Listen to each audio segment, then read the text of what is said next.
Police ने arrest भी किया और बुलडोज़र भी चला। सर पूरा मामला क्या है सर, विस्तृत बताएं। देखिए, जनपद बलिया के थाना क्षेत्र नगरा में दिनांक 15/10/2022 को सुबह सूचना मिली थी कि एक ग्राम में रोड साइड पे एक लड़की बेहोशी की हालत में मिली है, जिसके हाथ की नस कटी हुई है और रक्त रिसाव हो रहा है। सूचना मिलते ही तत्काल पुलिस द्वारा मौके पर पहुंच करके लड़की को वहां से जिला अस्पताल भिजवाया गया, जहां पे उसका समुचित इलाज करवा करके बेहतर इलाज की व्यवस्था की गई और साथ के साथ मामले की जानकारी करके परिजनों से बात करके टीमों का गठन करके कि लड़की वहाँ कैसे पहुँची और कैसे उस पर चोट आई, इसका अनावरण करने हेतु टीमों का गठन किया गया। इसी क्रम में आगे छानबीन करते हुए जानकारी हुई कि 14 तारीख को शाम को लड़की अपनी कुछ सहेलियों के साथ मेले में गई थी।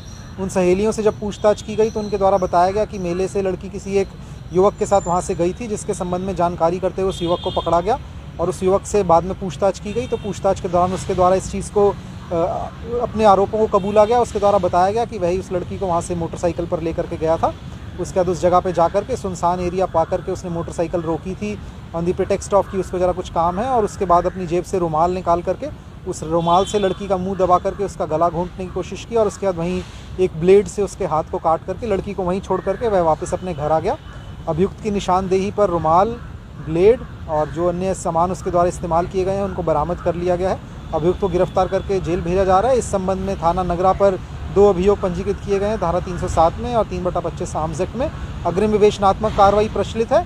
जैसे ही डॉक्टर से हमको अनुमति मिलती है तो लड़की का बयान लेकर के आगे जो भी तथ्य उनके बयान में आएंगे उस हिसाब से फर्दर जो भी डेवलपमेंट्स होंगी वो आपको नेक्स्ट प्रेस नोट में अपडेट कर दिया जाएगा। लड़की की स्थिति क्या है इस समय? लड़की इस समय इलाजरत है। जो डॉक्टर्स के जैसे ही डॉक्टर्स हमको अलाउ करते हैं तो हम उसका बयान लेकर के आपको फर्दर अपडेट करेंगे। सर, जो आरोपी था वो मेले से कितनी दूर लड़की को लेकर गया था और लड़की लड़की अपने घर से लगभग 3.5 किलोमीटर दूर है, गाँव में रोड साइड पे।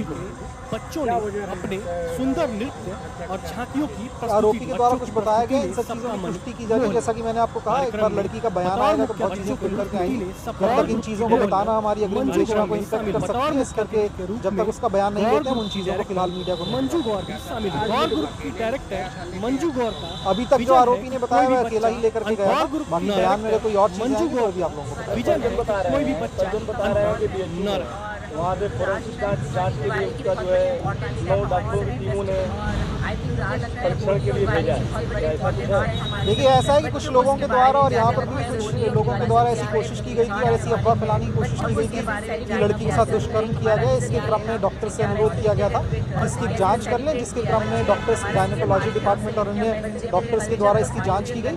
मैं स्पष्ट कर देना चाहूँगा, अब तक घटनास्थल के निरीक्षण से, परिजनों से बातचीत से और जो डॉक्टरों की प्राइमा फेसी मेडिकल एग्जामिनेशन है उसमें कोई भी दुष्कर्म जैसी बात सामने नहीं आई है। बाकी जैसा कि आप जानते हैं कि ये परिभाषा जो है वह जब से चेंज हुई है तब से जब तक पीड़िता का बयान हम नहीं लेते तो इस बारे में हम आपको कुछ नहीं कहेंगे, बट इस करके वो डॉक्टर्स की